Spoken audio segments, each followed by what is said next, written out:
주님의 평안이 여러분의 마음과 생각을 지키시고 주님의 사랑이 여러분의 모든 걱정과 불안을 몰아내시기를 축복합니다. 좋은 꿈 꾸시고 평안하고 안전한 밤 되시기를 예수님의 이름으로 축복합니다. 아멘. 사랑하는 성도님들, 하루의 마지막 시간을 맞이하며 여러분은 어떤 마음으로 잠자리에 드시나요? 오늘 하루 동안 겪었던 수많은 일들이 머릿속을 맴돌며 쉽게 잠이 오지 않는 밤이 있으실 것입니다.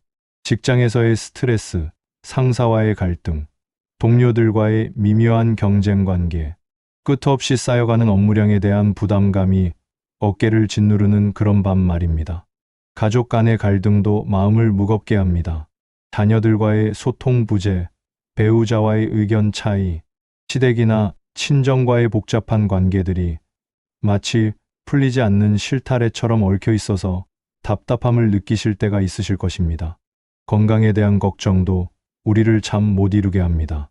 나이가 들면서 여기저기 아픈 곳이 생기고 병원을 다니면서도 근본적인 해결책을 찾지 못할 때의 그 불안감, 정말 견디기 어려운 순간들이 있지 않습니까? 경제적인 부담감은 또 어떻습니까? 치솟는 물가, 줄어드는 소득, 자녀들의 교육비, 부모님 병원비, 집 대출금, 생활비까지 모든 것이 부담으로 다가올 때 과연 언제까지 이런 생활을 해야 하나 하는 막막함이 밀려올 때가 있으실 것입니다. 미래에 대한 불안감도 우리를 괴롭힙니다. 급변하는 사회, 불확실한 경제 상황, 코로나19로 인한 변화들, 인공지능과 자동화로 인한 일자리 위협, 이 모든 것들이 우리 앞날에 대한 걱정으로 이어집니다. 혹시 지금도 이런 마음들로 무거운 가슴을 안고 이 말씀을 듣고 계시는 건 아니신가요? 정말 그런 경험들이 우리 모든 성도들에게 있지 않습니까? 현대를 살아가는 우리들에게는 이런 고민들이 너무나 현실적이고 절실한 문제들입니다. 하지만 오늘 밤 저는 여러분과 함께 마태복음이 전하는 놀라운 소망의 메시지를 나누고 싶습니다. 마태복음은 단순히 2000년 전에 일어난 예수님의 생애를 기록한 고전적인 종교 서적이 아닙니다.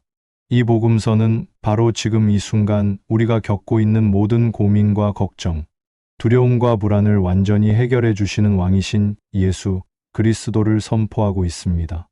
마태복음은 유대인들을 주요 대상으로 기록된 복음서로서 구약의 모든 예언과 약속이 예수 그리스도 안에서 완성되었음을 체계적으로 증명하고 있습니다. 이 복음서를 통해 우리는 예수님이 단순히 위대한 종교 지도자나 도덕 교사가 아니라 하나님이 인간이 되어 이 땅에 오신 메시아이심을 확신할 수 있습니다. 오늘 밤 우리가 함께 살펴볼 4가지 핵심 메시지를 통해 여러분의 마음에 진정한 평안과 소망이 임하기를 간절히 소망합니다. 첫 번째로는 예수님이 약속된 메시아이시며 우리의 진정한 왕이시라는 사실입니다. 이 세상의 그 어떤 권력자나 지도자도 우리에게 진정한 안정과 보장을 줄 수 없지만 예수님은 우리의 영원한 왕으로서 모든 것을 다스리고 계십니다. 두 번째로는 그분이 우리의 모든 질병과 연약함을 치료해 주시는 위대한 치료자이시라는 진리입니다. 몸의 질병뿐만 아니라 마음의 상처, 영혼의 병까지도 완전히 치료하실 수 있는 분이 바로 예수님이십니다. 세 번째로는 예수님의 가르치심이 우리 삶의 완전하고 완벽한 지침이 된다는 것입니다. 혼란스러운 현대 사회에서 무엇이 옳고 그른지, 어떻게 살아야 하는지에 대한 명확한 답을 예수님의 가르침을 통해 얻을 수 있습니다. 그리고 네 번째로는 십자가와 부활을 통해 우리에게 죽음보다 강한 영원한 소망을 주셨다는 복된 소식입니다. 이 세상의 그 어떤 절망적인 상황도 예수님의 부활의 능력 앞에서는 무너질 수밖에 없습니다. 이 4가지 놀라운 진리가 오늘 밤 여러분의 마음 깊숙이 새겨져서 모든 걱정과 불안을 몰아내고 평안한 잠자리로 인도하시기를 예수님의 이름으로 축복하며 기도합니다. 첫 번째로 마태복음이 우리에게 전하는 가장 중요하고 핵심적인 메시지는 예수 그리스도가 구약에서 약속하신 메시아이시며 우리의 진정한 왕이시라는 사실입니다. 현대를 살아가는 우리들은 수많은 걱정거리들로 인해 마음이 불안합니다. 정치적 혼란과 사회적 갈등을 보면서 과연 누가 이 복잡하고 어려운 세상을 제대로 다스릴 수 있을까 하는 의문이 들 때가 있습니다. 경제적 불안정, 환경 파괴, 전쟁과 분쟁, 팬데믹과 같은 글로벌 위기들을 보면서 인간의 한계를 절감하게 됩니다. 우리나라의 정치 상황만 봐도 그렇습니다. 정당 간의 갈등, 이념의 대립, 세대 간의 갈등, 지역 간의 갈등이 해결될 기미를 보이지 않습니다. 국제 정세도 마찬가지입니다.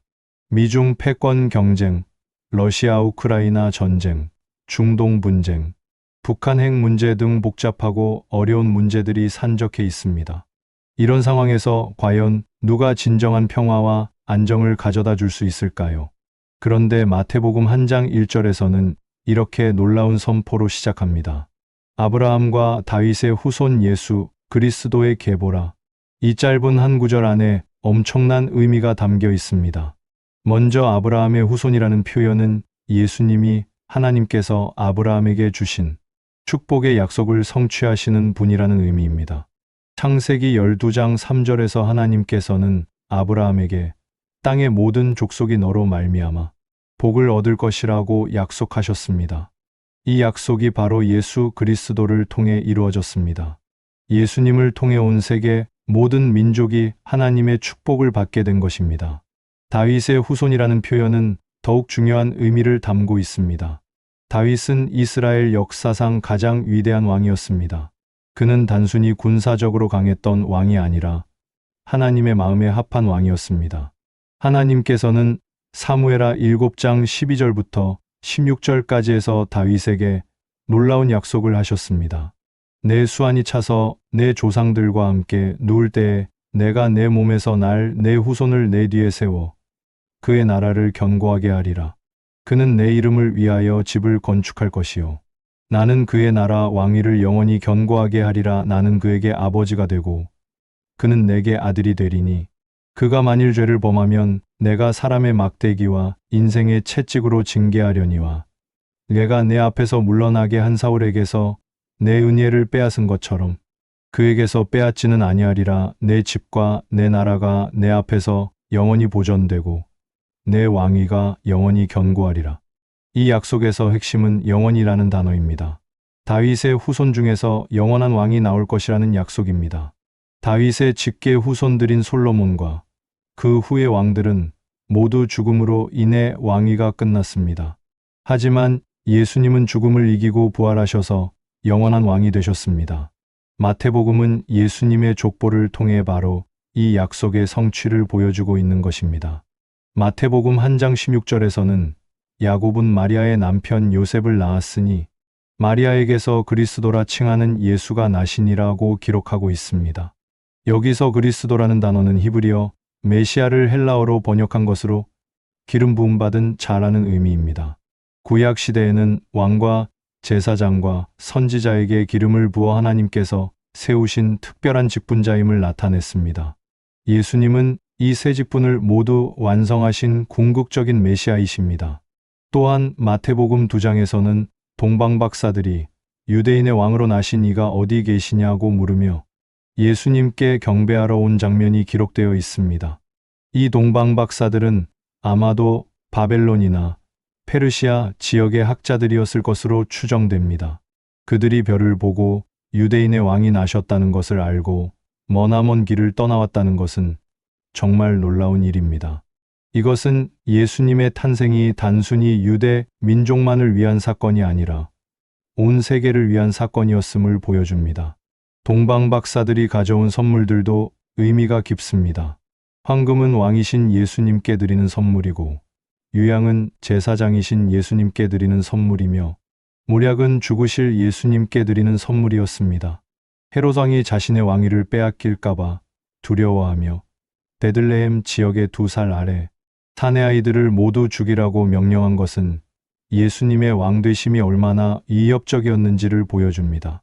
세상의 권세자들은 언제나 예수님의 왕되심을 인정하기 싫어합니다. 왜냐하면 예수님이 왕이시라면 자신들의 권력과 지위가 상대적으로 초라해지기 때문입니다. 하지만 우리 성도들에게는 이것이 얼마나 큰 위로와 소망이 되는지 모릅니다. 세상의 모든 권세자들이 실패하고 넘어질 때에도 우리에게는 영원히 변치 않는 왕이 계시기 때문입니다. 예수님의 공생의 기간 동안에도 그분의 왕되심은 계속해서 드러났습니다. 마태복음 4장에서 예수님이 광야에서 사탄의 시험을 받으실 때 사탄은 천하만국과 그 영광을 보여주며 이르되 만일 내게 엎드려 경배하면 이 모든 것을 내게 주리라 하고 유혹했습니다. 하지만 예수님은 사탄아 물러가라 기록되었으되 주 너의 하나님께 경배하고 다만 그를 섬기라고 단호히 거절하셨습니다. 이것은 예수님이 사탄의 제안을 받지 않고도 정당한 방법으로 온 세상의 왕이 되실 것임을 보여주는 장면입니다. 마태복음 전체를 통해 우리는 예수님이 질병을 고치시고 귀신을 쫓아내시고 자연을 다스리시고 죽은 자를 살리시는 놀라운 능력을 보게 됩니다. 이 모든 것들이 예수님이 단순한 인간이 아니라 하나님의 아들이시며 온 우주의 왕이시라는 것을 증명합니다. 여러분이 직장에서 부당한 대우를 받을 때, 세상이 불공평하게 느껴질 때, 억울한 일을 당할 때, 그 순간에도 예수님은 여러분의 왕으로서 여러분을 지키고 계십니다. 여러분을 괴롭히는 상사가 아무리 권력을 가지고 있어도, 여러분을 힘들게 하는 사람이 아무리 영향력이 있어도 그들 위에는 예수님이라는 최고의 왕이 계십니다. 마태복음 28장 18절에서 부활하신 예수님은 이렇게 선언하셨습니다. 하늘과 땅의 모든 권세를 내게 주셨으니 이 말씀이 오늘 밤 여러분의 마음에 큰 위로와 힘이 되기를 소망합니다. 아무리 세상이 혼란스럽고 불안해도 아무리 앞날이 불투명해 보여도 우리에게는 하늘과 땅의 모든 권세를 가지신 왕이 계십니다. 그분이 우리의 삶을 주관하고 계시며 우리의 모든 문제를 해결하실 능력이 있으십니다. 우리는 이 왕 앞에서 안전하며 이 왕의 보호 아래 있기 때문에 두려워할 필요가 없습니다. 두 번째로 마태복음은 예수님이 우리의 모든 질병과 연약함을 치료해 주시는 위대한 치료자이심을 분명하고 확실하게 보여줍니다. 현대인들의 가장 큰 고민 중 하나가 바로 건강 문제입니다. 의학이 발달했다고 하지만 여전히 치유할 수 없는 질병들이 많이 있습니다. 암, 치매, 루게릭병, 파킨슨병과 같은 난치병들 앞에서는 현대 의학도 한계를 드러냅니다. 나이가 들면서 여기저기 아픈 곳이 생기고 몸이 예전 같지 않다는 것을 느낄 때에 그 서글픔과 불안감을 어떻게 표현할 수 있겠습니까? 병원을 다니면서도 근본적인 해결책을 찾지 못하고 점점 악화되어가는 건강 상태를 보면서 절망감을 느끼실 때가 있으실 것입니다. 특히 우리나라는 세계적으로 높은 자살률과 우울증 환자 수를 기록하고 있습니다. 경제협력개발기구 통계를 보면 한국은 자살률 세계 1위를 기록한 적이 있고 여전히 최상위권을 유지하고 있습니다. 우울증, 불안장애, 공황장애, 조울증과 같은 정신건강 문제들이 급증하고 있습니다. 코로나19 팬데믹을 겪으면서 이런 문제들은 더욱 심각해졌습니다. 몸의 질병보다 더 심각한 것이 마음의 질병입니다. 몸이 아프면 병원에 가서 치료를 받을 수 있지만 마음이 아프면 어디로 가야 할지 모르는 경우가 많습니다. 심리상담이나 정신과 치료를 받는다고 해도 근본적인 해결이 어려울 때가 많습니다. 그런데 마태복음 4장 23절에서는 이렇게 놀라운 기록을 하고 있습니다. 예수께서 온 갈릴리에 두루 다니사 그들의 회당에서 가르치시며 천국 복음을 전파하시며 백성 중의 모든 병과 모든 약한 것을 고치시니 여기서 가장 주목할 점은 모든 병과 모든 약한 것이라는 표현입니다. 이것은 예수님의 치유 사역에 아무런 한계가 없다는 것을 의미합니다. 현대 의학으로 치유할 수 없는 질병이라도 의사들이 포기한 환자라도 예수님께는 불가능한 것이 없습니다. 마태복음 4장 24절은 더욱 구체적으로 설명합니다. 그의 소문이 온 시리아에 퍼진지라 사람들이 모든 앓는 자, 곧 각종 병에 걸려서 고통당하는 자, 귀신 들린 자, 간질하는 자, 중풍병자들을 데려오니 그들을 고치시더라. 여기에 언급된 질병들을 자세히 살펴보겠습니다. 각종 병에 걸려서 고통당하는 자들이란 몸의 질병으로 고생하는 모든 환자들을 의미합니다. 귀신 들린 자들이란 정신적, 영적 문제로 괴로워하는 사람들을 가리킵니다. 간질하는 자들이란 뇌전증이나 발작성 질환을 앓는 환자들을 말합니다. 중풍병자들이란 뇌졸중이나 마비 환자들을 의미합니다. 이 모든 환자들이 예수님께 나아왔을 때 완전히 치료되었습니다. 마태복음 8장에서는 더욱 구체적인 치료 사례들이 기록되어 있습니다. 먼저 나병 환자를 치유하신 사건입니다. 마태복음 8장 2절부터 4절까지를 보겠습니다. 한 나병 환자가 나와 절하며 이르되 주여 원하시면 저를 깨끗하게 하실 수 있나이다. 예수께서 손을 내밀어 그에게 대시며 이르시되 내가 원하노니 깨끗함을 받으라 하시니 즉시 그의 나병이 깨끗하여진지라. 예수께서 이르시되 삼가 아무에게도 이르지 말고 다만 가서 제사장에게 내 몸을 보이고 모세가 명한 예물을 드려 그들에게 증명하라. 나병은 당시에 절대 치료할 수 없는 질병으로 여겨졌습니다. 나병 환자는 사회에서 완전히 격리되어 살아야 했고 가족들과도 만날 수 없었습니다. 부정하다 부정하다고 외치며 다녀야 했고 다른 사람들이 접근하면 피해야 했습니다. 그들에게는 죽음보다 더 무서운 것이 나병이었습니다. 하지만 예수님은 그 나병 환자에게 손을 대시며 내가 원하노니 깨끗함을 받으라고 말씀하셨습니다. 즉시 나병이 깨끗하게 나았습니다.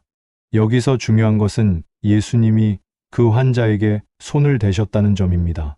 율법에 따르면 나병 환자를 만지면 부정하게 되는데 예수님은 그런 것을 개의치 않으시고 직접 손을 대셨습니다.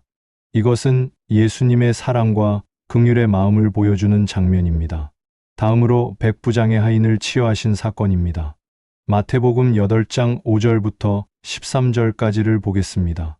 예수께서 가버나움에 들어가시니 한 백부장이 나와 간구하여 이르되 주여 내 하인이 중풍병으로 집에 누워 몹시 괴로워하나이다. 이르시되 내가 가서 고쳐주리라.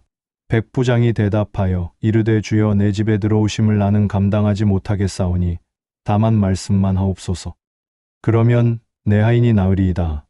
나도 남의 수하에 있는 사람이요 내 아래에도 군사가 있으니 이더러 가라 하면 가고 저더러 오라 하면 오고 내 종더러 이것을 하라 하면 하나이다. 예수께서 들으시고 놀랍게 여겨 따르는 자들에게 이르시되 내가 진실로 너희에게 이르노니 이스라엘 중 아무에게서도 이만한 믿음을 보지 못하였노라. 또 너희에게 이르노니 동서로부터 많은 사람이 와서 아브라함과 이삭과 야곱과 함께 천국에 앉으려니와 그 나라에 본 자손들은 바깥 어둠에 쫓겨나 거기서 울며 이를 갈리라. 예수께서 백부장에게 이르시되 가라 내 믿은 대로 될지어다 하시니 그때의 하인이 나으니라. 백부장의 하인은 중풍병으로 집에서 누워 심한 고통을 당하고 있었습니다.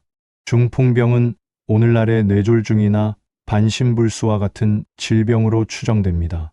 당시에는 치료할 방법이 전혀 없는 절망적인 질병이었습니다. 하지만 백부장은 예수님께 나와서 간구했습니다. 더 놀라운 것은 백부장의 믿음이었습니다. 그는 예수님이 직접 와서 안수하거나 특별한 의식을 행할 필요가 없다고 생각했습니다. 그저 말씀만 하시면 하인이 나을 것이라고 믿었습니다. 이런 믿음을 보시고 예수님은 크게 놀라시며 칭찬하셨습니다. 그리고 가라 내 믿은 대로 될지어다 라고 말씀하시니 그 순간 하인이 완전히 나았습니다. 이 사건은 예수님의 치료 능력이 거리와 공간을 제한받지 않는다는 것을 보여줍니다.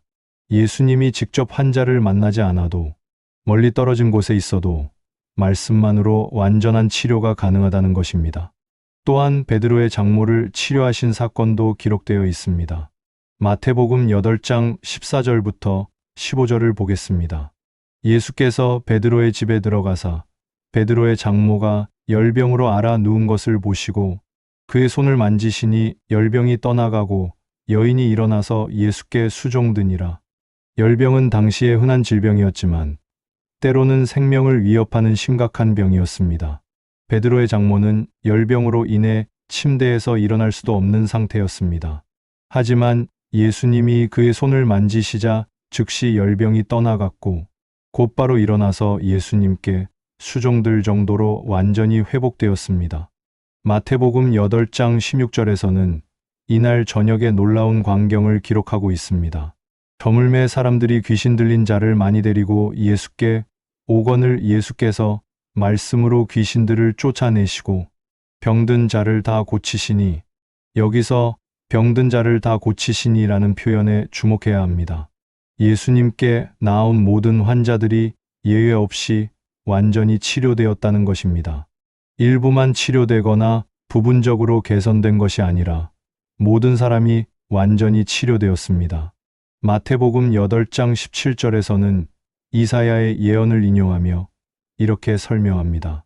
이는 선지자 이사야를 통하여 하신 말씀에 그가 우리의 연약한 것을 친히 담당하시고 병을 짊어지셨도다 함을 이루려 하심이더라. 이 말씀은 이사야 53장 4절의 인용입니다. 원래 이 구절은 예수님의 십자가 사역을 예언한 것이지만 마태는 이것을 예수님의 치료 사역에도 적용하고 있습니다.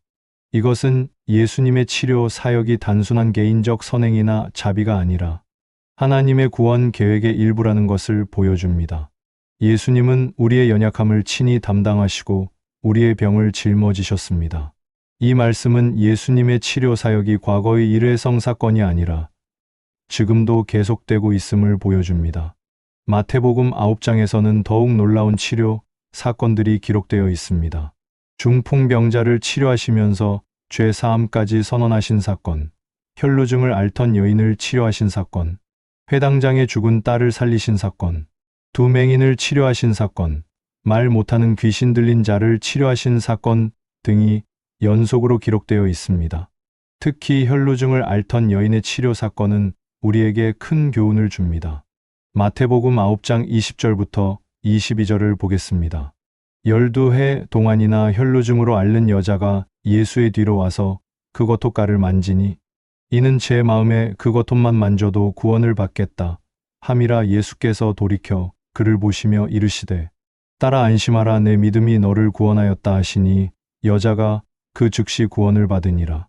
이 여인은 12년 동안 혈루증으로 고생했습니다. 혈루증은 계속 출혈이 있는 부인과 질환으로 당시에는 치료할 방법이 없었습니다.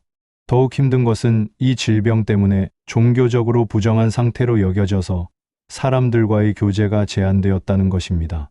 마가복음에서는 이 여인이 많은 의원에게 고생하며 가진 것을 다 허비했지만 아무 효험이 없고 더욱 중해졌다고 기록하고 있습니다. 하지만 이 여인은 예수님에 대한 소문을 듣고 믿음을 가지게 되었습니다. 그 겉옷만 만져도 구원을 받겠다는 간절한 믿음으로 예수님께 나왔습니다. 그리고 정말로 예수님의 겉옷만 만져도 즉시 치료되었습니다. 예수님은 그 여인의 믿음을 크게 칭찬하시며 내 믿음이 너를 구원하였다고 말씀하셨습니다. 마태복음 11장에서는 예수님이 세례 요한의 제자들에게 자신이 누구인지를 증명하실 때도 치료 사역을 언급하셨습니다. 마태복음 11장 4절부터 5절을 보겠습니다. 예수께서 대답하여 이르시되 너희가 가서 듣고 보는 것을 요한에게 고하되 맹인이 보며 못 걷는 사람이 걸으며 나병 환자가 깨끗함을 받으며 귀먹은 자가 들으며 죽은 자가 살아나며 가난한 자에게 복음이 전파된다 하라. 예수님은 자신이 메시아라는 증거로 바로 이런 치료 사역들을 제시하셨습니다.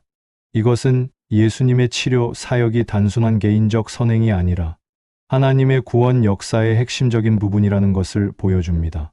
마태복음 12장에서는 예수님이 안식일에 손 마른 사람을 치료하신 사건이 기록되어 있습니다. 바리새인들이 안식일에 치유하는 것이 옳으냐고 시비를 걸었을 때 예수님은 안식일에 선을 행하는 것이 옳으니라고 대답하시며 그 사람의 손을 완전히 회복시켜 주셨습니다. 이것은 예수님의 치료 사역이 어떤 종교적 형식이나 규칙보다 우선한다는 것을 보여줍니다. 마태복음 14장에서는 오병이어의 기적 후에 많은 병자들이 치료된 사건이 기록되어 있습니다. 마태복음 14장 35절부터 36절을 보겠습니다. 그곳 사람들이 예수신 줄을 알고 그 근방에 두루 통지하여 모든 병든 자를 예수께 데리고 와서 다만 예수의 옷가에라도 손을 대게 하시기를 간구하니 손을 대는 자는 다 나음을 얻으니라. 여기서도 손을 대는 자는 다 나음을 얻으니라는 표현이 나옵니다. 예수님께 나온 모든 환자들이 예외 없이 완전히 치료되었다는 것입니다. 마태복음 15장에서는 가나안 여자의 딸을 치료하신 사건이 기록되어 있습니다. 이 사건은 예수님의 치료 사역이 유대인만을 위한 것이 아니라 모든 민족을 위한 것임을 보여줍니다. 마태복음 17장에서는 간질병에 걸린 아들을 치료하신 사건이 기록되어 있습니다. 제자들이 치유하지 못했던 환자를 예수님이 완전히 치료하시면서 믿음이 적은 연고라고 말씀하셨습니다. 이것은 믿음이 치료에 중요한 역할을 한다는 것을 보여줍니다. 마태복음 20장에서는 두 맹인을 치유하신 사건이 기록되어 있습니다. 그들이 다윗의 자손 예수여, 우리를 불쌍히 여기소서라고 간절히 부르짖었을 때 예수님이 그들의 눈을 만지시니 즉시 보게 되었습니다. 마태복음 21장에서는 성전에서 맹인과 저는 자들이 예수님께 나아와 치료받는 장면이 기록되어 있습니다. 이 모든 사건들을 통해 우리가 확신할 수 있는 것은 예수님의 치료 능력에는 아무런 한계가 없다는 것입니다. 물론 모든 질병이 즉시 치료되는 것은 아닙니다. 하나님께서는 때로는 질병을 통해서도 우리를 훈련시키시고 성숙하게 하십니다. 사도 바울도 육체의 가시라는 질병을 가지고 있었고 하나님께 3번이나 제거해달라고 기도했지만 내 은혜가 내게 족하다는 응답을 받았습니다. 하지만 분명한 것은 예수님이 우리의 아픔을 아시고 우리와 함께 고통받으시며 궁극적으로는 모든 질병으로부터 우리를 완전히 해방시켜 주실 것이라는 사실입니다. 여러분이 지금 몸의 질병으로 고생하고 계시다면, 마음의 상처로 아파하고 계시다면, 정신적인 고통으로 괴로워하고 계시다면, 예수님께서 여러분의 아픔을 친히 담당하고 계신다는 것을 기억하시기 바랍니다. 그분은 여러분보다 더 간절히 여러분의 치료를 원하고 계십니다. 때로는 즉시 치료해 주시기도 하고, 때로는 시간을 두고 점진적으로 치료해 주시기도 하며, 때로는 그 질병을 통해 더 큰 은혜와 축복을 주시기도 합니다. 어떤 경우든 예수님은 우리와 함께 하시며 우리를 사랑하고 계십니다. 세 번째로 마태복음은 예수님의 가르치심이 우리 삶의 완전하고 완벽한 지침이 된다는 놀라운 진리를 분명하게 보여줍니다. 현대 사회는 정보의 홍수 시대라고 할 수 있습니다. 인터넷과 소셜미디어를 통해 수많은 정보들이 매 순간 쏟아지고 있습니다. 유튜브, 페이스북, 인스타그램, 틱톡, 네이버, 다음 등을 통해 우리는 하루에도 수백, 수천 개의 정보를 접하게 됩니다. 하지만 정작 우리가 어떻게 살아야 할지, 무엇이 옳고 그른지, 인생의 목적이 무엇인지에 대한 명확한 답을 찾기는 오히려 더 어려워졌습니다. 사람마다 다른 가치관을 가지고 있고, 옳고 그름의 기준도 시대에 따라 계속 변화하고 있습니다. 과거에는 당연히 옳다고 여겨졌던 것들이 지금은 틀렸다고 여겨지기도 하고, 지금 옳다고 여겨지는 것들도 미래에는 틀렸다고 평가받을 수 있습니다. 상대주의적 가치관이 팽배한 현대 사회에서는 절대적인 진리나 기준을 찾기가 매우 어렵습니다. 내가 좋으면 그것이 옳은 것이다. 시대가 변했으니 기준도 바뀌어야 한다. 다양성을 인정해야 한다는 식의 논리가 널리 받아들여지고 있습니다. 이런 혼란스러운 시대에 우리에게 필요한 것은 변하지 않는 진리의 기준, 시대를 초월한 영원한 가치, 모든 상황에 적용할 수 있는 보편적 원리입니다. 마태복음 5장부터 7장까지는 예수님의 산상수훈이 기록되어 있습니다. 이 산상수훈은 인류 역사상 가장 위대한 가르침으로 평가받고 있습니다. 기독교인이 아닌 사람들도 산상수훈의 윤리적 가치와 철학적 깊이를 인정하고 있습니다. 마하트마 간디는 만약 기독교인들이 산상수훈대로 살았다면 인도 전체가 기독교로 개종했을 것이다 라고 말했습니다. 레오 톨스토이는 산상수훈을 인류에게 주어진 가장 완벽한 윤리 체계라고 평가했습니다. 마태복음 5장 3절부터 시작되는 팔복은 진정으로 복된 삶이 무엇인지를 명확하게 보여줍니다. 심령이 가난한 자는 복이 있나니 천국이 그들의 것이며 애통하는 자는 복이 있나니 그들이 위로를 받을 것이며 온유한 자는 복이 있나니 그들이 땅을 기업으로 받을 것이며 의에 줄이고 목마른 자는 복이 있나니 그들이 배부를 것이며 긍휼히 여기는 자는 복이 있나니 그들이 긍휼히 여김을 받을 것이며 마음이 청결한 자는 복이 있나니 그들이 하나님을 볼 것이며 화평하게 하는 자는 복이 있나니 그들이 하나님의 아들이라 일컬음을 받을 것이며 의를 위하여 박해를 받은 자는 복이 있나니 천국이 그들의 것임이라. 첫 번째 복인 심령이 가난한 자는 복이 있나니에서 심령이 가난하다는 것은 영적으로 겸손한 상태를 의미합니다. 자신의 부족함을 인정하고 하나님의 도움이 필요함을 깨닫는 사람이 진정으로 복된 사람이라는 것입니다. 현대 사회는 자신감과 성공, 자기개발과 자기실현을 강조합니다. 할 수 있다, 해내겠다, 성공하겠다는 적극적인 마인드를 중요하게 여깁니다. 물론 이런 것들이 나쁜 것은 아니지만 예수님은 그보다 더 근본적인 것으로 겸손과 의존의 중요성을 가르치셨습니다. 진정한 성공과 행복은 자신의 능력을 과신하는 데서 오는 것이 아니라 하나님 앞에서 겸손하고 하나님께 의존하는 데서 온다는 것입니다. 두 번째 복인 애통하는 자는 복이 있나니는 죄에 대한 슬픔, 세상의 고통에 대한 안타까움을 가진 사람이 복되다는 의미입니다. 현대 사회는 즐거움과 쾌락을 추구하며 고통이나 슬픔을 회피하려고 합니다. 하지만 예수님은 정당한 슬픔과 애통함이 오히려 위로와 치유의 통로가 된다고 가르치셨습니다. 세 번째 복인 온유한 자는 복이 있나니는 부드럽고 온화한 성품을 가진 사람이 결국 승리한다는 의미입니다. 현대 사회는 경쟁과 투쟁, 강인함과 공격성을 강조하는 경우가 많습니다.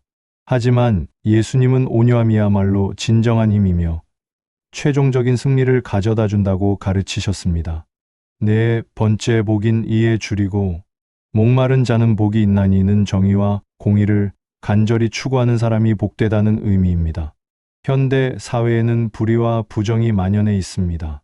정치, 경제, 사회 모든 영역에서 부정부패와 불공정한 일들이 끊이지 않고 있습니다.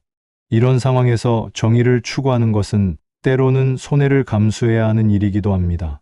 하지만 예수님은 그런 사람들이야말로 진정으로 만족을 얻을 것이라고 약속하셨습니다. 다섯 번째 복인 긍휼히 여기는 자는 복이 있나니는 다른 사람의 아픔을 자신의 아픔처럼 여기는 사람이 복되다는 의미입니다. 현대 사회는 개인주의가 팽배해서 자신의 이익만을 추구하는 경우가 많습니다. 하지만 예수님은 다른 사람을 긍휼히 여기는 마음이야말로 진정한 복의 근원이라고 가르치셨습니다. 여섯 번째 복인 마음이 청결한 자는 복이 있나니는 순수하고 진실한 마음을 가진 사람이 복되다는 의미입니다. 현대 사회에는 거짓과 위선이 만연해 있습니다. 포장과 가식, 이미지 메이킹과 브랜딩이 중요하게 여겨집니다. 하지만 예수님은 겉모습보다 마음의 순수함이 더 중요하다고 가르치셨습니다. 일곱 번째 복인 화평하게 하는 자는 복이 있나니는 갈등을 해결하고 평화를 만드는 사람이 복되다는 의미입니다. 현대 사회는 갈등과 분열로 가득합니다. 정치적 갈등, 이념적 대립, 세대 갈등, 지역 갈등, 계층 갈등 등이 심각한 수준에 이르고 있습니다. 이런 상황에서 화평을 추구하는 것은 쉽지 않은 일입니다. 하지만 예수님은 그런 사람들을 하나님의 아들이라고 부르시며 큰 복을 약속하셨습니다. 여덟 번째 복인 이를 위하여 박해를 받은 자는 복이 있나니는 옳은 일을 하다가 고난을 당하는 사람이 복되다는 의미입니다. 현대 사회에서도 정의롭게 살려고 하면 때로는 손해를 보거나 어려움을 당할 수 있습니다. 하지만 예수님은 그런 고난이 결코 헛되지 않을 것이라고 약속하셨습니다. 마태복음 5장 13절에서 예수님은 제자들을 세상의 소금이라고 부르셨습니다. 너희는 세상의 소금이니 소금이 만일 그 맛을 잃으면 무엇으로 짜게 하리요 후에는 아무 쓸데 없어 다만 밖에 버려져 사람에게 밟힐 뿐이니라. 소금은 음식의 맛을 내고 부패를 방지하는 역할을 합니다. 마찬가지로 그리스도인들은 세상에서 선한 영향력을 끼치고 부패와 타락을 막는 역할을 해야 한다는 것입니다. 마태복음 5장 14절에서는 제자들을 세상의 빛이라고 부르셨습니다. 너희는 세상의 빛이라. 산 위에 있는 동네가 숨겨지지 못할 것이요. 빛은 어둠을 밝히고 길을 보여주는 역할을 합니다. 그리스도인들은 어둡고 혼란스러운 세상에서 올바른 길을 제시하는 역할을 해야 한다는 것입니다. 마태복음 5장 17절에서 예수님은 자신이 율법과 선지자를 완성하러 왔다고 말씀하셨습니다. 내가 율법이나 선지자를 폐하러 온 줄로 생각하지 말라. 폐하러 온 것이 아니요 완전하게 하려 함이라. 이것은 예수님의 가르침이 구약의 가르침을 무시하거나 대체하는 것이 아니라 그것을 완성하고 심화시키는 것임을 보여줍니다. 마태복음 5장 21절부터는 옛사람에게 말한 바와 나는 너희에게 이르노니 사이의 대조를 통해 예수님의 가르침의 깊이를 보여줍니다. 살인에 대해서는 살인하지 말라는 계명을 형제에게 노하는 자마다 심판을 받으리라로 심화시키셨습니다. 간음에 대해서는 간음하지 말라는 계명을 음욕을 품고 여자를 보는 자마다 마음에 이미 간음하였느니라로 심화시키셨습니다. 이혼에 대해서는 이혼 증서를 써주라는 규정을 음행한 이유 외에 아내를 버리는 자는 그로 간음하게 함이요로 엄격하게 하셨습니다. 맹세에 대해서는 거짓 맹세하지 말고 맹세한 것을 주께 갚으라는 규정을 도무지 맹세하지 말지니로 더욱 높은 기준을 제시하셨습니다. 보복에 대해서는 눈은 눈으로 이는 이로라는 동해보복법을 악한 자를 대적하지 말라. 누구든지 내 오른편 뺨을 치거든 왼편도 돌려대며라는 완전히 새로운 원리로 바꾸셨습니다. 사랑에 대해서는 내 이웃을 사랑하고 내 원수를 미워하라는 일반적인 윤리를 너희 원수를 사랑하며 너희를 박해하는 자를 위하여 기도하라는 혁명적인 가르침으로 승화시키셨습니다. 이 모든 가르침들의 절정은 마태복음 5장 48절입니다. 그러므로 하늘에 계신 너희 아버지의 온전하심과 같이 너희도 온전하라. 이것은 단순히 도덕적 완벽함을 추구하라는 의미가 아니라 하나님의 성품을 닮아가라는 의미입니다. 마태복음 6장에서는 종교적 행위의 올바른 동기에 대해 가르치셨습니다. 구제, 기도, 금식에 대해 말씀하시면서 이런 일들을 할 때 사람에게 보이려고 하지 말고 하나님께만 보이도록 하라고 가르치셨습니다.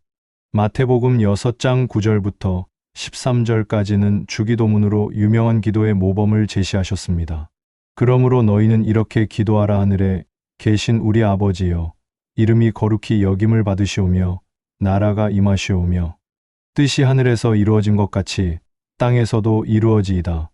오늘 우리에게 일용할 양식을 주시옵고 우리가 우리에게 죄 지은 자를 사하여 준 것 같이 우리 죄를 사하여 주시옵고 우리를 시험에 들게 하지 마시옵고 다만 악에서 구하시옵소서.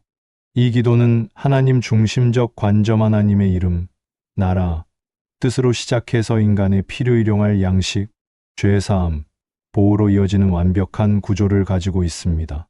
마태복음 6장 19절부터 21절에서는 참된 보물에 대해 가르치셨습니다. 너희를 위하여 보물을 땅에 쌓아 두지 말라. 거기는 좀과 동록이 해하며 도둑이 뚫고 도둑질하느니라. 오직 너희를 위하여 보물을 하늘에 쌓아두라. 거기는 좀이나 동록이 해하지 못하며 도둑이 뚫지도 못하고 도둑질도 못하느니라. 내 보물 있는 그곳에는 내 마음도 있느니라. 현대 사회는 물질적 성공과 부의 축적을 중요하게 여깁니다. 주식, 부동산, 금융상품 등에 투자하여 재산을 늘리는 것이 지혜로운 삶이라고 여겨집니다. 물론 합리적인 재정관리는 필요하지만 예수님은 그보다 더 중요한 것이 있다고 가르치셨습니다. 하늘의 보물, 즉 영원한 가치를 가진 것들에 투자하는 것이 진정한 지혜라는 것입니다. 마태복음 6장 24절에서는 두 주인을 섬길 수 없다고 말씀하셨습니다. 한 사람이 두 주인을 섬기지 못할 것이니 혹 이를 미워하고 저를 사랑하거나 혹 이를 중히 여기고 저를 경히 여김이라. 너희가 하나님과 재물을 겸하여 섬기지 못하느니라. 이것은 하나님과 돈 중에서 선택해야 한다는 의미입니다. 돈 자체가 나쁜 것은 아니지만 돈을 최고의 가치로 여기고 그것에 의존하게 되면 하나님을 제대로 섬길 수 없다는 것입니다. 마태복음 6장 25절부터 34절까지는 염려에 대한 가르침으로 현대인들에게 특히 큰 위로가 되는 말씀입니다. 그러므로 내가 너희에게 이르노니 목숨을 위하여 무엇을 먹을까, 무엇을 마실까, 몸을 위하여 무엇을 입을까 염려하지 말라. 목숨이 음식보다 중하지 아니하며 몸이 의복보다 중하지 아니하냐. 공중의 새를 보라, 심지도 않고 거두지도 않고 창고에 모아들이지도 아니하되 너희 하늘 아버지께서 기르시나니 너희는 이것들보다 귀하지 아니하냐. 너희 중에 누가 염려함으로 그 키를 한 자라도 더할 수 있겠느냐. 또 의복에 대하여 어찌 염려하느냐. 들의 백합화가 어떻게 자라는가 생각하여 보라. 수고도 아니하고 길쌈도 아니하느니라.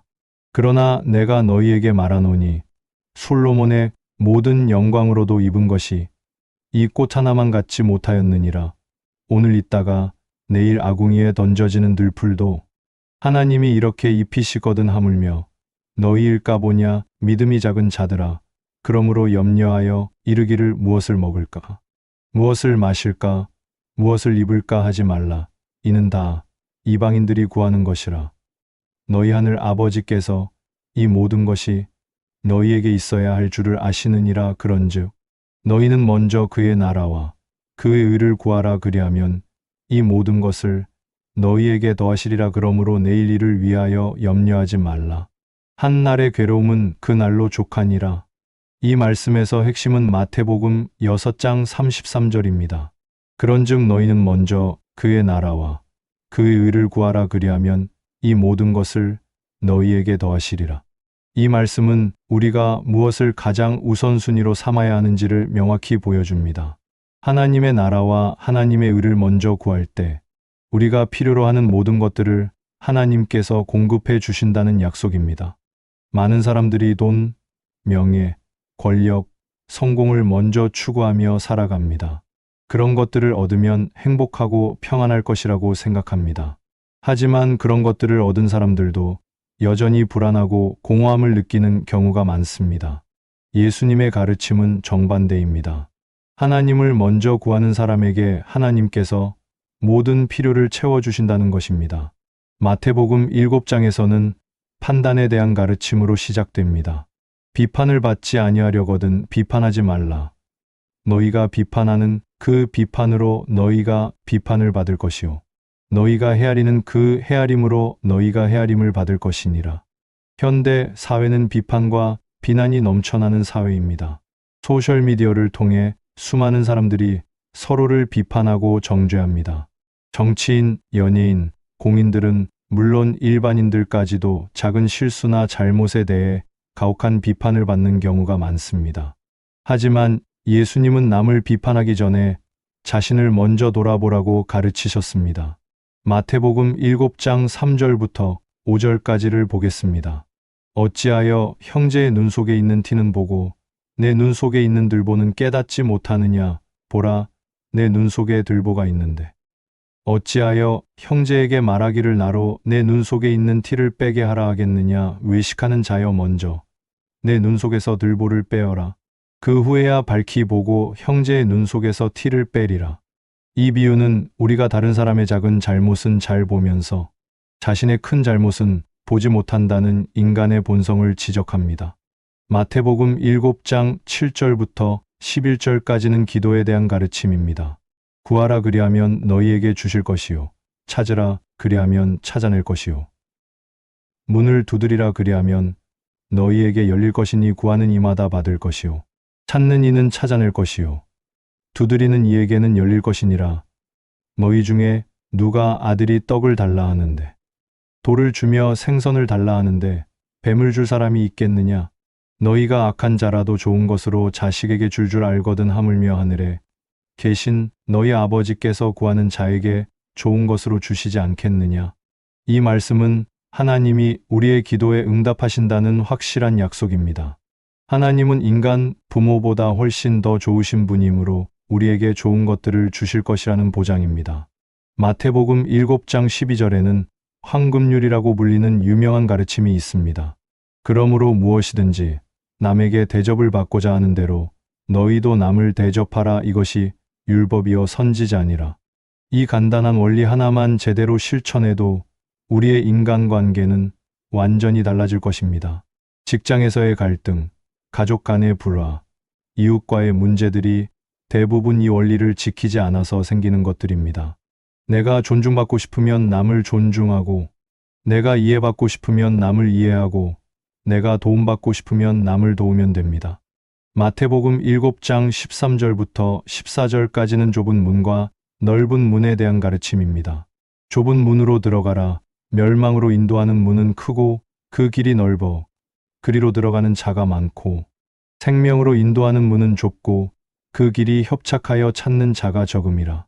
이것은 진리의 길이 쉽고 편한 길이 아니라는 것을 보여줍니다. 많은 사람들이 가는 길이 반드시 옳은 길은 아니며 때로는 소수가 가는 길이 옳은 길일 수 있다는 것입니다. 마태복음 7장 15절부터 20절까지는 거짓 선지자들을 분별하는 방법에 대한 가르침입니다. 거짓 선지자들을 삼가라. 양의 옷을 입고 너희에게 나아오나 속에는 노략질하는 일이라. 그들의 열매로 그들을 알지니 가시나무에서 포도를 또는 엉겅퀴에서 무화과를 따겠느냐. 이와 같이 좋은 나무마다 아름다운 열매를 맺고 못된 나무마다 나쁜 열매를 맺나니 좋은 나무가 나쁜 열매를 맺을 수 없고 못된 나무가 아름다운 열매를 맺을 수 없느니라. 아름다운 열매를 맺지 아니하는 나무마다 지켜불에 던져지느니라. 이러므로 그들의 열매로 그들을 알리라. 현대 사회에는 수많은 가르침과 이론들이 있습니다. 어떤 것이 참되고 어떤 것이 거짓인지 분별하기가 쉽지 않습니다. 예수님은 그 분별의 기준으로 열매를 제시하셨습니다. 그 가르침이 어떤 결과를 가져오는지, 그것을 따르는 사람들이 어떻게 변화되는지를 보면 그 가르침의 참됨을 알 수 있다는 것입니다. 마태복음 7장 21절부터 23절까지는 행함의 중요성에 대한 가르침입니다. 나더러 주여 주여 하는 자마다 다 천국에 들어갈 것이 아니요 다만 하늘에 계신 내 아버지의 뜻대로 행하는 자라야 들어가리라. 그날에 많은 사람이 나더러 이르되 주여 주여 우리가 주의 이름으로 선지자 노릇하며 주의 이름으로 귀신을 쫓아내며 주의 이름으로 많은 권능을 행하지 아니하였나이까 하리니 그때에 내가 그들에게 밝히 말하되 내가 너희를 도무지 알지 못하니 불법을 행하는 자들아 내게서 떠나가라 하리라. 이것은 단순히 믿는다고 고백하는 것만으로는 충분하지 않다는 것을 보여줍니다. 진정한 믿음은 반드시 행함으로 나타나야 한다는 것입니다. 마태복음 7장 24절부터 27절까지는 산상수훈의 결론으로 두 종류의 집에 대한 비유입니다. 그러므로 누구든지 나의 이 말을 듣고 행하는 자는 그 집을 반석 위에 지은 지혜로운 사람 같으리니 비가 내리고 창수가 나고 바람이 불어 그 집에 부딪히되 무너지지 아니하나니 이는 주초를 반석 위에 놓은 연고요. 나의 이 말을 듣고 행하지 아니하는 자는 그 집을 모래 위에 지은 어리석은 사람 같으리니 비가 내리고 창수가 나고 바람이 불어 그 집에 부딪힘에 무너져 그 무너짐이 심하니라. 이 비유는 예수님의 말씀을 듣고 실천하는 것의 중요성을 강조합니다. 인생의 폭풍우가 몰아칠 때 견딜 수 있는 것은 말씀 위에 세워진 산뿐이라는 것입니다. 예수님의 가르침은 결코 구시대적이거나 비현실적이지 않습니다. 오히려 현대를 살아가는 우리에게 가장 실용적이고 효과적인 삶의 지침이 됩니다. 산상수훈 외에도 마태복음에는 수많은 비유와 가르침들이 기록되어 있습니다. 씨 뿌리는 자의 비유, 가라지 비유, 겨자씨 비유, 누룩 비유, 보화 비유, 진주 비유, 그물 비유 등을 통해 천국의 성격과 하나님 나라의 원리들을 설명하셨습니다. 마태복음 18장에서는 용서에 대한 가르침을 주셨습니다. 1만 달란트 빚진 자의 비유를 통해 우리가 하나님께 용서받은 것에 비하면 다른 사람을 용서하는 것은 당연한 일임을 보여주셨습니다. 마태복음 20장에서는 포도원 품꾼들의 비유를 통해 하나님의 은혜와 공의에 대해 가르치셨습니다. 마태복음 22장에서는 가장 큰 계명에 대한 질문에 내 마음을 다하고 목숨을 다하고 뜻을 다하여 주 너의 하나님을 사랑하라. 이것이 크고 첫째 되는 계명이요 둘째도 그와 같으니 내 이웃을 내 자신같이 사랑하라고 답하셨습니다. 마태복음 25장에서는 열처녀 비유, 달란트 비유, 양과 염소의 비유를 통해 준비된 삶, 충성된 삶, 섬기는 삶의 중요성을 가르치셨습니다. 여러분이 어떤 선택의 기로에 서 있을 때, 어떤 결정을 내려야 할지 고민될 때, 인간관계에서 어려움을 겪을 때, 예수님의 가르침을 기준으로 삼으시기 바랍니다. 그 가르침을 따라 살 때, 여러분의 삶에는 진정한 평안과 기쁨이 임할 것입니다. 네 번째로, 마태복음의 절정이자 기독교. 신앙의 핵심은 예수님의 십자가, 죽음과 부활을 통해 우리에게 죽음보다 강한 영원한 소망을 주셨다는 복된 소식입니다. 인생을 살아가다 보면 때로는 절망적인 순간들을 마주하게 됩니다. 사랑하는 사람을 갑작스럽게 잃었을 때, 오랫동안 준비했던 일이 실패로 끝났을 때, 건강을 잃고 회복될 가능성이 없어 보일 때, 경제적으로 파탄에 이르러 재기불능 상태가 되었을 때, 가족이나 친구들로부터 배신을 당했을 때, 우리는 모든 희망이 사라진 것처럼 느낄 수 있습니다. 특히 죽음 앞에서는 아무리 성공한 사람이라도, 아무리 부유한 사람이라도, 아무리 권력이 있는 사람이라도 완전한 무력감을 느낄 수밖에 없습니다. 죽음은 모든 인간이 피할 수 없는 마지막 운명입니다. 의학이 아무리 발달해도, 과학기술이 아무리 진보해도 인간은 결국 죽음을 이길 수 없습니다. 그래서 많은 철학자들과 종교인들이 죽음의 문제를 해결하려고 노력해왔지만 근본적인 해답을 찾지 못했습니다. 하지만 마태복음은 이 모든 절망적인 상황들을 뛰어넘는 놀라운 소망을 제시합니다. 바로 예수 그리스도의 십자가 죽음과 부활을 통한 구원입니다. 마태복음 26장부터 28장까지는 예수님의 고난과 죽음, 그리고 부활에 대한 상세한 기록을 담고 있습니다. 마태복음 26장에서는 예수님의 순환이 시작됩니다. 유월절이 이틀 앞으로 다가왔을 때 대제사장들과 백성의 장로들이 가야바라 하는 대제사장의 관정에 모여 예수를 궤계로 잡아 죽이려고 의논했습니다. 이때 베다니에서 한 여자가 매우 값진 향유한 옥합을 가지고 와서 예수님의 머리에 부었습니다. 제자들은 이것을 낭비라고 생각했지만 예수님은 이 여자가 내 몸에 향유를 부은 것은 내 장사를 위하여 함이니라고 말씀하셨습니다. 이것은 예수님이 자신의 죽음을 미리 아시고 준비하고 계셨음을 보여줍니다. 가룟 유다가 은 30개의 예수님을 팔기로 약속한 것도 이때였습니다. 은 30개는 당시 노예 한 명의 가격이었습니다. 하나님의 아들이신 예수님이 노예값에 팔린 것입니다. 마태복음 26장 26절부터 30절까지는 최후의 만찬 장면입니다. 그들이 먹을 때에 예수께서 떡을 가지사 축복하시고 떼어 제자들에게 주시며 이르시되 받아서 먹으라 이것은 내 몸이니라 하시고 또 잔을 가지사 감사기도 하시고 그들에게 주시며 이르시되 너희가 다 이것을 마시라 이것은 죄 사함을 얻게 하려고 많은 사람을 위하여 흘리는 바 나의 피 곧 언약의 피니라. 그러나 너희에게 이르노니 내가 포도나무에서 난 것을 이제부터 내 아버지의 나라에서 너희와 함께 새 것으로 마시는 날까지 마시지 아니하리라. 이에 그들이 찬미하고 감람산으로 나아가니라. 이 최후의 만찬에서 예수님은 떡과 포도주를 통해 자신의 몸과 피를 상징적으로 나누어 주셨습니다. 특히 죄 사함을 얻게 하려고 많은 사람을 위하여 흘리는 바 나의 피라는 말씀은 예수님의 죽음의 목적을 명확히 보여줍니다.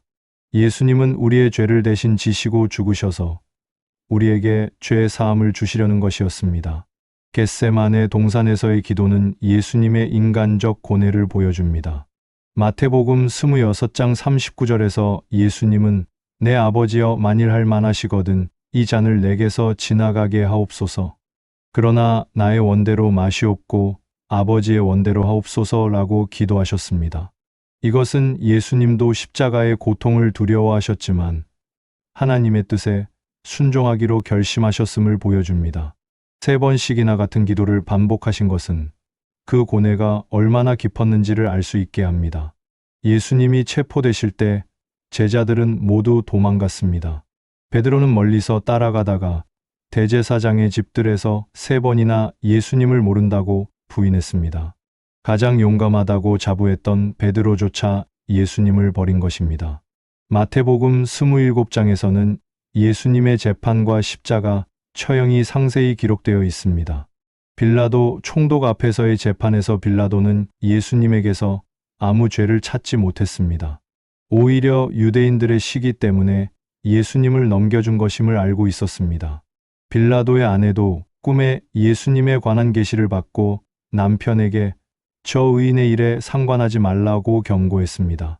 하지만 유대 군중들은 그를 십자가에 못 박으라고 외쳤고 바라바라는 강도를 놓아주고 예수님을 십자가에 못 박도록 넘겨주었습니다. 마태복음 27장 25절에서 백성들은 그 피를 우리와 우리 자손에게 돌릴지어다 라고 외쳤습니다.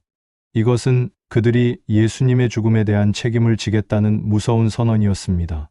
로마 군병들은 예수님을 희롱하며 가시관을 씌우고 자주색 옷을 입히고 조롱했습니다. 갈보리 언덕으로 가는 길에서 예수님은 십자가를 지고 가다가 넘어지셨고 구레네 사람 시몬이 대신 십자가를 져주었습니다. 십자가에 못 박히실 때 로마 군병들은 예수님의 옷을 제비 뽑아 나누어 가졌습니다. 이것은 시편 22편 18절의 예언이 성취된 것이었습니다. 예수님의 머리 위에는 유대인의 왕 나사렛 예수라는 죄패가 붙여졌습니다. 예수님은 두 강도 사이에서 십자가에 달리셨습니다. 지나가는 사람들과 대제사장들, 서기관들, 장로들이 예수님을 조롱하며 내가 만일 하나님의 아들이어든 자기를 구원하고 십자가에서 내려오라고 비웃었습니다. 하지만 예수님은 자신을 구원하지 않으셨습니다. 자신을 구원하면 우리를 구원할 수 없었기 때문입니다. 마태복음 27장 45절부터 50절까지는 예수님의 죽음 순간을 기록합니다. 제6시로부터 온 땅에 어둠이 임하여 제9시까지 계속하더니 제9시쯤에 예수께서 크게 소리질러 이르시되 엘리 엘리 라마 사박다니 하시니 이는 곧 나의 하나님 나의 하나님 어찌하여 나를 버리셨나이까 하는 뜻이라. 거기 섰던 자 중 어떤 이들이 듣고 이르되 이 사람이 엘리야를 부른다 하고 그 중에 한 사람이 곧 달려가서 해면을 가져다가 신 포도주에 적시어 갈대에 꿰어 마시게 하거늘 그 남은 사람들이 이르되 가만두어라 엘리야가 와서 그를 구원하나 보자 하더라. 예수께서 다시 크게 소리 지르시고 영원히 떠나시니라. 정오부터 오후 3시까지 온 땅에 어둠이 임했습니다. 이것은 단순한 자연 현상이 아니라 하나님의 아들이 죽으시는 우주적 사건에 대한 자연의 반응이었습니다. 엘리 엘리 라마 사박단이라는 예수님의 마지막 부르짖음은 시편 22편 1절의 인용입니다. 이것은 예수님이 우리의 죄를 대신 지시고 하나님으로부터 버림받는 고통을 당하고 계심을 보여줍니다. 하나님의 아들이신 예수님이 우리 죄인들이 받아야 할 하나님의 진노와 저주를 대신 받으신 것입니다. 마태복음 27장 51절부터 53절까지는 예수님의 죽음과 함께 일어난 놀라운 일들을 기록합니다. 이에 성소 휘장이 위로부터 아래까지 찢어져 둘이 되고 땅이 진동하며 바위가 터지고 무덤들이 열리며 자던 성도의 몸이 많이 일어나되 예수의 부활 후에 그들이 무덤에서 나와서 거룩한 성에 들어가 많은 사람에게 보이니라. 성소 휘장이 찢어진 것은 예수님의 죽음을 통해 하나님과 인간 사이에 막힌 담이 허물어졌다는 것을 상징합니다. 이제 누구든지 예수님을 통해 하나님께 나아갈 수 있게 되었습니다. 땅이 진동하고 바위가 터지고 무덤이 열린 것은 예수님의 죽음이 단순한 개인의 죽음이 아니라 온 우주를 뒤흔드는 사건이었음을 보여줍니다. 자던 성도들이 살아난 것은 예수님의 죽음이 죽음의 권세를 깨뜨리는 사건이었음을 미리 보여주는 것이었습니다. 백부장과 함께 예수를 지키던 로마 군병들이 이 모든 일을 보고 이는 진실로 하나님의 아들이었도다 라고 고백한 것은 이방인들도 예수님의 신성을 인정하게 되었음을 보여줍니다. 아리마대 요셉이 예수님의 시체를 자신의 새 무덤에 장사한 것과 막달라, 마리아와 다른 마리아가 무덤을 지킨 것도 기록되어 있습니다. 대제사장들과 바리새인들이 빌라도에게 무덤을 사흘까지 굳게 지켜달라고 요청한 것은 예수님이 사흘 만에 살아나겠다고 말씀하신 것을 기억했기 때문입니다.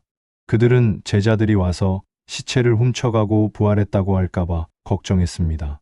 하지만 그들의 모든 예방책에도 불구하고 부활은 일어났습니다.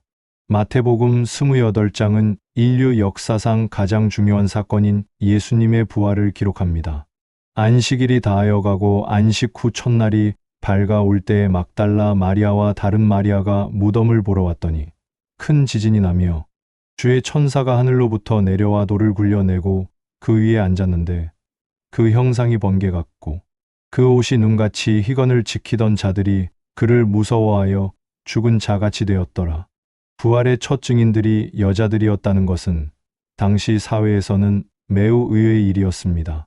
당시에는 여자들의 증언이 법정에서 받아들여지지 않았기 때문입니다. 만약 누군가가 부활 이야기를 지어냈다면 남자들을 첫 증인으로 만들었을 것입니다. 하지만 복음서는 실제로 일어난 일을 기록했기 때문에 여자들이 첫 증인이 된 것입니다. 천사는 여자들에게 이렇게 말했습니다. 무서워하지 말라. 십자가에 못 박히신 예수를 너희가 찾는 줄을 내가 아노라.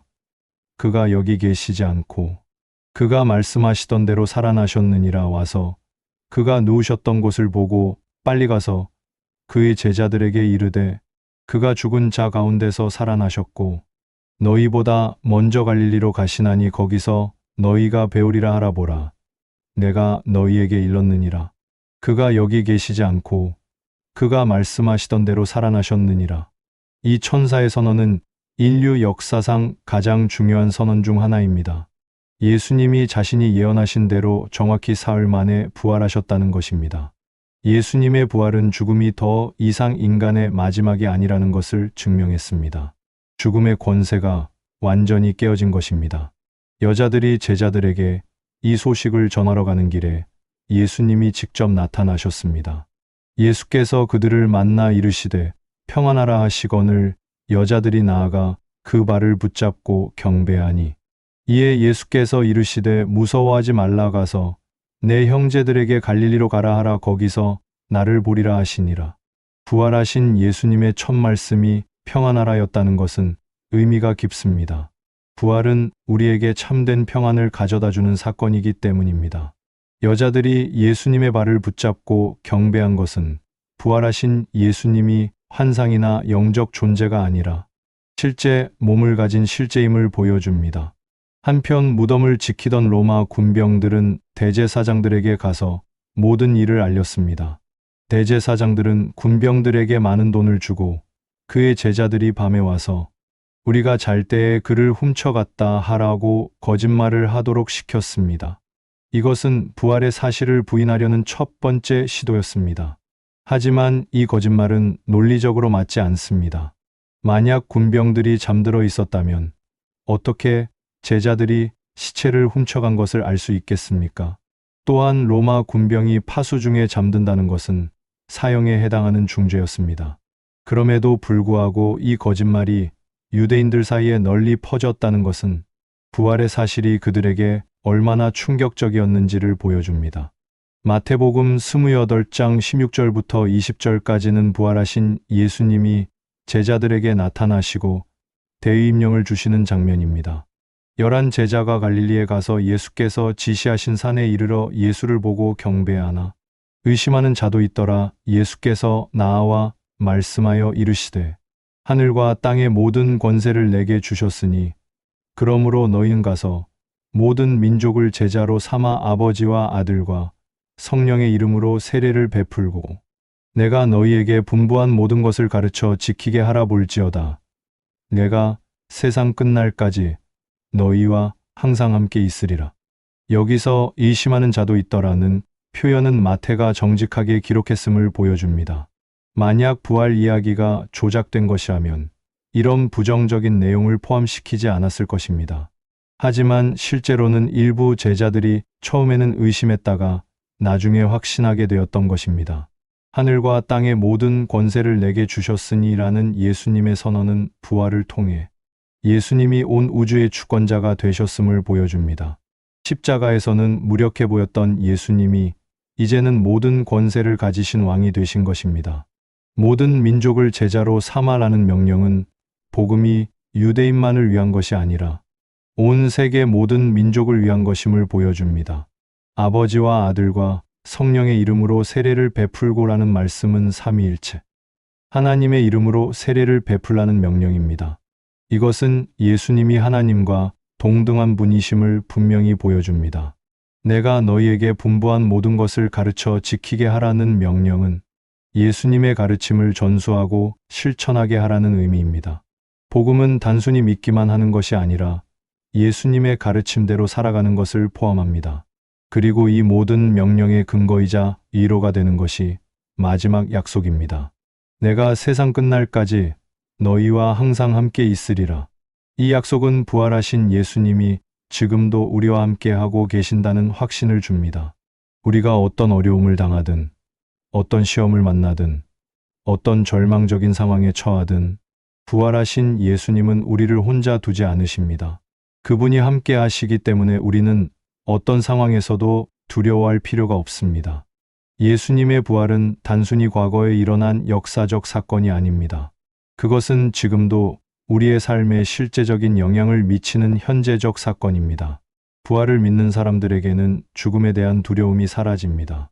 죽음이 끝이 아니라 영원한 생명으로 가는 통로임을 알기 때문입니다. 부활을 믿는 사람들에게는 현재의 고난이 절망이 되지 않습니다. 부활의 영광에 비하면 현재의 고난은 잠시뿐임을 알기 때문입니다. 부활을 믿는 사람들에게는 삶의 의미와 목적이 분명해집니다. 영원한 관점에서 살아가기 때문에 세상의 가치관에 흔들리지 않습니다. 부활을 믿는 사람들에게는 진정한 소망이 있습니다. 이 세상의 모든 것이 무너져도 부활의 소망은 무너지지 않기 때문입니다. 여러분이 지금 절망적인 상황에 있다고 느끼신다면 예수님의 십자가와 부활을 바라보시기 바랍니다. 십자가를 통해 여러분의 모든 죄가 용서받았습니다. 과거의 모든 잘못과 실수들이 완전히 사해졌습니다.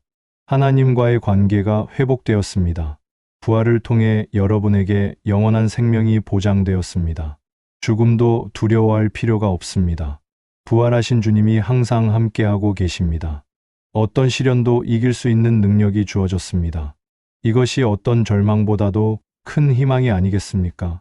사랑하는 성도님들, 오늘 밤 우리가 함께 살펴본 마태복음의 네 가지 핵심 메시지를 다시 한번 마음에 새기며 정리해 보겠습니다. 첫 번째로 예수님은 구약에서 약속하신 메시아이시며 우리의 진정한 왕이십니다. 아브라함과 다윗의 후손으로 오셔서 모든 예언을 성취하셨습니다. 하늘과 땅의 모든 권세를 가지신 영원한 왕이십니다. 세상의 모든 권세자들이 실패하고 무너질 때에도 우리에게는 영원히 변치 않는 왕이 계십니다. 정치적 혼란이나 사회적 불안 속에서도 우리는 안전합니다. 왜냐하면 우리의 왕이신 예수님이 모든 것을 다스리고 계시기 때문입니다. 두 번째로 예수님은 우리의 모든 질병과 연약함을 치료해 주시는 위대한 치료자이십니다. 갈릴리에서 온갖 병자들을 고치셨듯이 지금도 우리의 아픔을 아시고 치료해 주십니다. 몸의 질병뿐만 아니라 마음의 상처, 영혼의 병까지도 완전히 치료하실 수 있는 분이십니다. 우리의 연약함을 친히 담당하시고 우리의 병을 짊어지셨습니다. 현대 의학으로 치유할 수 없는 질병이라도 예수님께는 불가능한 것이 없습니다. 때로는 즉시 치료해 주시기도 하고, 때로는 점진적으로 치료해 주시기도 하며, 때로는 그 질병을 통해 더 큰 은혜를 주시기도 합니다. 어떤 경우든 예수님은 우리와 함께 하시며 우리를 사랑하고 계십니다. 세 번째로 예수님의 가르치심은 우리 삶의 완전하고 완벽한 지침이 됩니다. 산상수훈을 통해 진정으로 복된 삶이 무엇인지 보여주셨습니다. 팔복의 가르침, 소금과 빛의 비유, 황금률, 주기도문 등을 통해 어떻게 살아야 하는지 명확한 방향을 제시해 주셨습니다. 혼란스러운 현대 사회에서 변하지 않는 진리의 기준을 주셨습니다. 시대를 초월한 영원한 가치를 가르쳐 주셨습니다. 예수님의 가르침대로 살 때 우리의 삶에는 진정한 평안과 기쁨이 임합니다. 인간관계의 갈등이 해결되고 삶의 우선순위가 바로 서며 참된 만족을 얻을 수 있습니다. 네 번째로 예수님의 십자가와 부활을 통해 우리에게 죽음보다 강한 영원한 소망을 주셨습니다. 십자가에서 우리의 모든 죄를 대신 지시고 죽으심으로 완전한 구원을 이루셨습니다. 사흘 만에 부활하심으로 죽음의 권세를 완전히 깨뜨리셨습니다. 이제 예수님을 믿는 모든 사람들에게는 영원한 생명이 보장되었습니다. 어떤 절망적인 상황에서도 부활의 소망이 있습니다. 부활하신 예수님이 세상 끝날까지 우리와 함께 하신다는 약속이 있습니다. 이 네 가지 놀라운 진리가 여러분의 마음에 깊이 새겨져서 오늘 밤뿐만 아니라 앞으로의 모든 날들의 평안과 소망을 주시기를 간절히 소망합니다. 마태복음은 단순히 읽고 듣기만 하는 책이 아닙니다. 그 말씀대로 살아갈 때 우리의 인생이 완전히 달라집니다. 예수님을 왕으로 모실 때 우리는 진정한 안정과 보장을 얻습니다. 예수님을 치료자로 의지할 때 우리는 모든 질병으로부터 해방됩니다. 예수님의 가르침을 따를 때 우리는 지혜롭고 복된 삶을 살 수 있습니다. 예수님의 십자가와 부활을 믿을 때 우리는 영원한 소망을 얻습니다. 혹시 이 말씀을 들으시면서 마음에 큰 감동과 은혜를 받으셨다면 좋아요 버튼을 눌러주시고 댓글로 여러분의 소감과 간증을 나눠주시기 바랍니다. 여러분의 기도 제목이나 고민거리도 언제든지 댓글로 남겨주시면 함께 기도하고 도움을 드리겠습니다. 특히 건강 문제로 고생하고 계신 분들, 가족 문제로 어려움을 겪고 계신 분들, 경제적 어려움에 처해 계신 분들, 인간관계에서 상처받으신 분들, 미래에 대한 불안을 느끼고 계신 분들의 기도 제목을 받고 있습니다. 함께 기도하면 하나님께서 반드시 응답해 주실 것을 믿습니다. 그리고 이런 귀한 말씀이 더 많은 분들에게 전해질 수 있도록 구독과 알림 설정, 그리고 주변 분들에게 공유도 부탁드립니다. 특히 잠 못 이루는 밤을 보내고 계신 분들, 걱정과 불안으로 힘들어하고 계신 분들, 절망적인 상황에 처해 계신 분들에게 이 말씀이 전해져서 위로와 소망이 되기를 기도합니다. 사랑하는 믿음의 가족들, 오늘 밤 여러분 모두에게 하나님의 깊은 평안이 충만하시기를 예수님의 이름으로 축복합니다. 마태복음이 전하는 이 놀라운 소망의 메시지가 여러분의 삶을 완전히 변화시키시기를 간절히 기도합니다. 예수님이 여러분의 왕이 되어 모든 문제를 해결해 주시기를 축복합니다. 예수님이 여러분의 치료자가 되어 모든 질병과 상처를 완전히 치료해 주시기를 축복합니다. 예수님의 가르침이 여러분 삶의 든든한 기초가 되어 어떤 폭풍우도 이겨낼 수 있는 견고한 삶이 되시기를 축복합니다. 예수님의 십자가와 부활이 여러분에게 영원한 소망이 되어 어떤 절망적인 상황에서도 승리하는 삶이 되시기를 축복합니다. 내일 아침에 일어날 때까지 주님의 사랑과 은혜가 여러분과 여러분의 가정에 넘치도록 임하시기를 예수님의 이름으로 축복합니다. 오늘 밤 마태복음의 말씀이 여러분의 마음에 깊이 새겨져서 평안한 잠을 주시고 내일 아침에는 새로운 소망과 힘으로 일어나게 하시기를 축복합니다. 주님의 평안이 여러분의 마음과 생각을 지키시고 주님의 사랑이 여러분의 모든 걱정과 불안을 몰아내시기를 축복합니다. 좋은 꿈 꾸시고 평안하고 안전한 밤 되시기를 예수님의 이름으로 축복합니다. 아멘. 주님의 평안이 여러분의 마음과 생각을 지키시고 주님의 사랑이 여러분의 모든 걱정과 불안을 몰아내시기를 축복합니다. 좋은 꿈 꾸시고 평안하고 안전한 밤 되시기를 예수님의 이름으로 축복합니다. 아멘.